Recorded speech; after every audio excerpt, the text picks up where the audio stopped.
ఏది అయినా ట్రై చెయ్యి ఆచి చికెన్ మసాలా. ఆచి చికెన్ మసాలా. మాడు పగిలే ఎండలు ఉక్కపోతతో అల్లాడిపోతున్న ప్రజలకు భారత వాతావరణ విభాగం చల్లని కబూరు చెప్పింది. నైరుతి రుతుపవనాలు ఈ ఏడాది ముందుగానే వస్తున్నాయని తెలిపింది.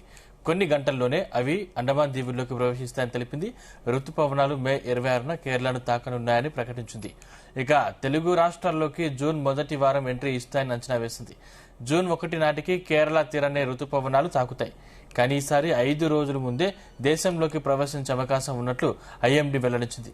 కేరళను తాకి అక్కడి నుంచి కర్ణాటక మీదుగా ఆంధ్రప్రదేశ్, తెలంగాణ సహా దేశంలోని మిగతా ప్రాంతాలకు విస్తరిస్తాయంటుంది.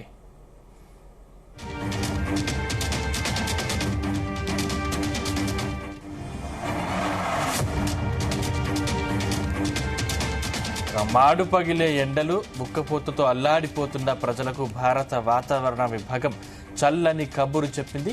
నైరుతి రుతుపవనాలు ఈ ఏడాది ముందుగానే వస్తున్నాయని తెలిపింది. కొన్ని గంటల్లోనే అవి అండమాన్ దీవుల్లోకి ప్రవేశిస్తాయని తెలిపింది. రుతుపవనాలు మే 26న కేరళను తాకుతున్నాయని ప్రకటించింది. ఇక తెలుగు రాష్ట్రాల్లోకి జూన్ మొదటి వారం ఎంట్రీ ఇస్తాయని అంచనా వేసింది. జూన్ 1 నాటికి కేరళ తీరాన్ని రుతుపవనాలు తాకుతాయి. కానీ ఈసారి 5 రోజుల ముందే దేశంలోకి ప్రవేశించే అవకాశం ఉన్నట్లు ఐఎండీ వెల్లడించింది. కేరళను తాకి అక్కడి నుండి కర్ణాటక మీదుగా ఆంధ్రప్రదేశ్, తెలంగాణ సహా దేశంలోని మిగతా ప్రాంతాలకు విస్తరిస్తాయంటుంది.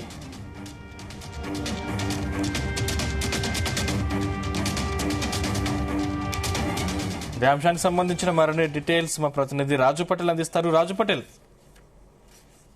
మనకు భారత వాతావరణ శాఖ చెప్పినటువంటి ఈ సమాచారం అయితే చాలా కీలకమైనటువంటి సమాచారం. ఎందుకంటే ఇప్పటి వరకు విపరీతమైనటువంటి ఎండలు, గరిష్ట స్థాయిలో ఉష్ణోగ్రత, ఉక్కపోతతోటి తల్లడిల్లినటువంటి తెలంగాణ ప్రజలకైతే భారత వాతావరణ శాఖ అంటే చాలా కూల్ న్యూస్ చెప్పింది. ఎందుకంటే నైరుతి రుతుపవనాలు త్వరలోనే ప్రవేశించబోతున్నాయి. కేరళ తీరాన్ని దాటనున్నాయి కాబట్టి అవి తెలంగాణలోకి ప్రవేశించి వర్షాలు కురిసే అవకాశం ఉంది. ఇక వానాకాలం సీజన్ త్వరలోనే ప్రారంభమవుతున్నటువంటి ఒక విషయాన్ని అయితే ఐఎండీ అధికారులు తెలిపారు. ఈ రోజు అండమాన్ తీరాన్ని కూడా నైరుతి రుతుపవనాలు తాకనున్నాయి.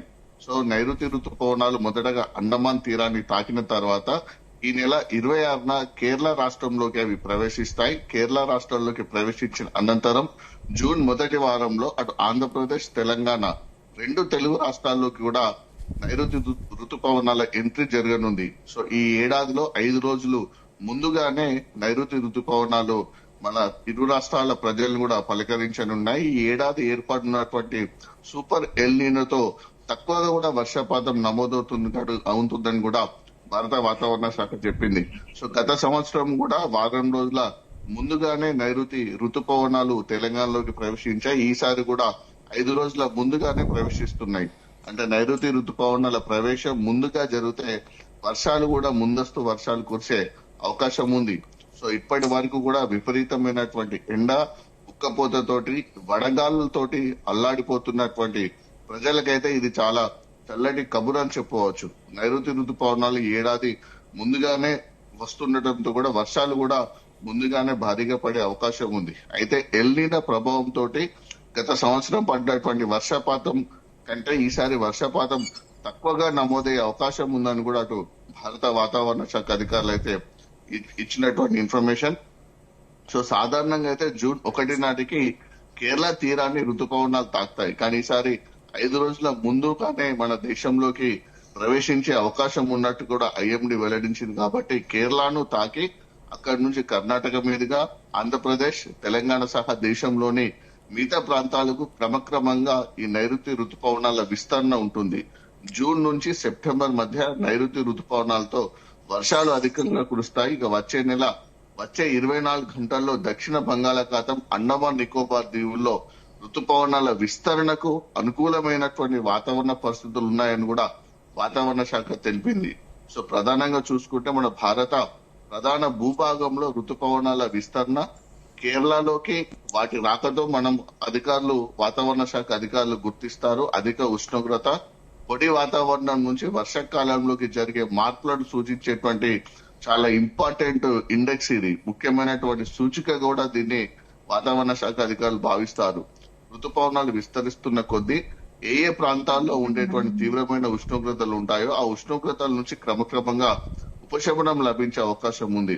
సో ఇలాంటి పరిస్థితుల్లో మనకైతే ఈసారి దేశంలో సాధారణం కంటే తక్కువ వర్షపాతం నమోదయ్యే అవకాశం ఉందని కూడా ఐఎండీ అయితే ముందుగానే ఒక అంచనా వేసింది. దీనికి ప్రధాన కారణంగా చూసుకుంటే ఎల్నినో పరిస్థితుల్లో ఏర్పడమే దీనికి చాలా ముఖ్య కారణమని కూడా అభిప్రాయపడుతున్నారు. ఋతుపవన కాలంలో సాధారణంగా సుమారు 80 సెంటీమీటర్ల వర్షపాతం కురిసే అవకాశం ఉంటుంది. అయితే ఈ ఏడాది దీర్ఘకాలికంగా సగటున మాత్రము 87 సెంటీమీటర్ల వర్షం కురిసే అవకాశం ఉందని కూడా చెప్పడం జరిగింది. ఎందుకంటే నైరుతి ఋతుపవనాలు అనేది మన వర్షాలకు గాని దేశ వ్యవసాయ రంగానికి గాని చాలా జీవనాడి లాంటిది.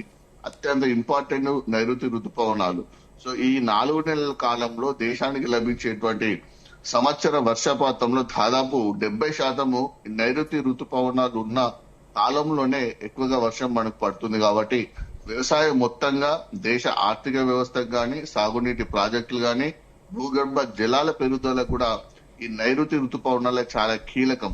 సో మన దేశంలో 50% పైగా సాగు భూమి మనకి ఇప్పటికీ వర్షాధారాన్ని ఆధారంగా చేసుకొని పండుతుంది. వర్షాధార భూములని ఆ వర్షాన్ని ఆధారంగా చేసుకునే పంటలు పండించేటువంటి రాష్ట్రాలు చాలా ఉన్నాయి. దాంట్లో తెలంగాణ, ఏపీ కాస్త తక్కువ కానీ, బీహార్ గాని, మధ్యప్రదేశ్ గాని, సో తమిళనాడు ఇలాంటి రాష్ట్రాల్లో కూడా ఎక్కువగా కూడా మనకు వర్షాన్ని బేస్ చేసుకొని వర్షం ఆధారంగానే పంటలు పండిస్తున్నారు. కాబట్టి దేశంలో 50% పైగా కూడా వర్షాధార పంటలే ఉంటాయి. సో అలాంటి పరిస్థితుల్లో దేశం మొత్తం వ్యవసాయోత్పత్తిలో 40% దిగుబడి కూడా ఈ నైరుతి ఋతుపవనాలే ప్రధాన కారణం.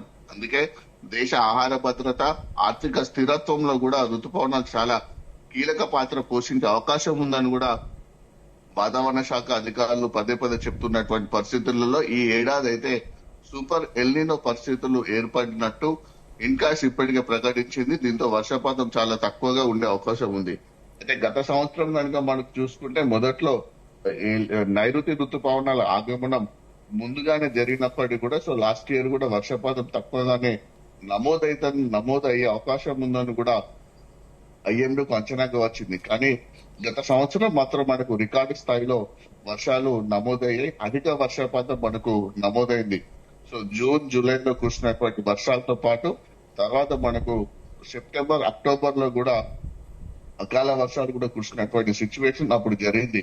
సో ఈసారి ఏ విధంగా ఉండబోతుందని అయితే ప్రస్తుతానికి అయితే ఒక అంచనా వేసింది. ఎందుకంటే వర్షపాతం అయితే తక్కువగానే ఉంటుందని ఒక అంచనాకైతే భారత వాతావరణ శాఖ వచ్చింది.